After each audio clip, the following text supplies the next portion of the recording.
TTD గోశాలలోని గోవులకు ఎండుగడ్డిని శ్రీనివాస సేవా ట్రస్ట్, జ్యోత్యుల నెహ్రూ ట్రస్ట్ సంయుక్తంగా అందిస్తున్నాయని టీటీడీ పాలక మండలి సభ్యులు నెహ్రూ తెలిపారు.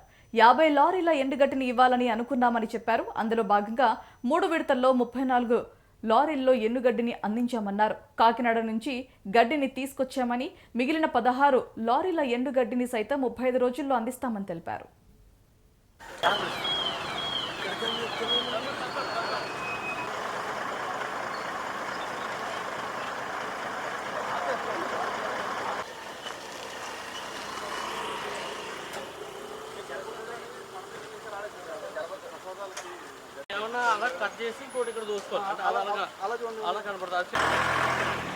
ఏదైతే తిరుమల తిరుపతి దేవస్థానం సంబంధించినటువంటి గోశాలలు ఉన్నాయో ఆ గోశాలలో ఉన్నటువంటి గోవులకు ఎండుగడ్డిని సుమారు ఒక 50 లారీల వరకు కూడా పంపించాలి అని చెప్పేసి శ్రీనివాస సేవా ట్రస్ట్, అమలాపురం, అలాగే జ్యోతుల నెహ్రూ ఫౌండేషన్ జగ్గంపేట కలిసి సమైక్యంగా ఈ కార్యక్రమాన్ని చేపట్టడం జరిగింది.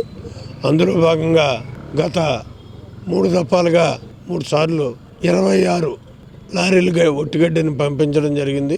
అలాగే ఇప్పుడు మళ్ళీ 8 లారీలు ఒట్టిగడ్డి అంటే 34 లారీలు ఒట్టిగడ్డిని వేళకి మా కాకినాడ జిల్లా నుంచి ఉమ్మడి తూర్పుగోదావరి జిల్లా నుంచి పంపించడం జరుగుతుంది.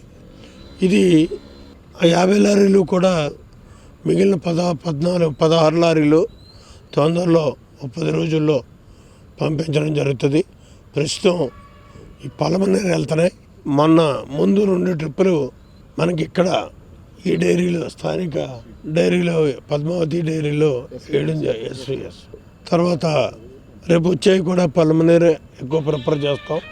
ఎందుకంటే అక్కడ పశువులు ఎక్కువగా ఉన్నాయి కాబట్టి అక్కడికి ఎక్కువ ప్రిఫర్ చేసి ఇక్కడికి ఇచ్చేయడమే కాకుండా మళ్ళీ రబీ సీజన్లో ఎంత వీలైతే అంతా కూడా ఎక్కువ స్థాయిలో మొత్తం 3 డైరీలకి కూడా ఇక్కడ ఉన్నటువంటి తిరుమల తిరుపతి దేవస్థానం 3 డైరీలకి కూడా సమృద్ధిగా ఒట్టిగడ్డిని ఈ 2 ఆర్గనైజేషన్స్ కలిపి ప్రతి సంవత్సరం ఇవ్వాలని చెప్పేసి నిర్ణయం తీసుకోవడం జరిగింది. ఆ రకంగా రాబోయే రోజుల్లో కూడా కంటిన్యూ చేస్తుంది.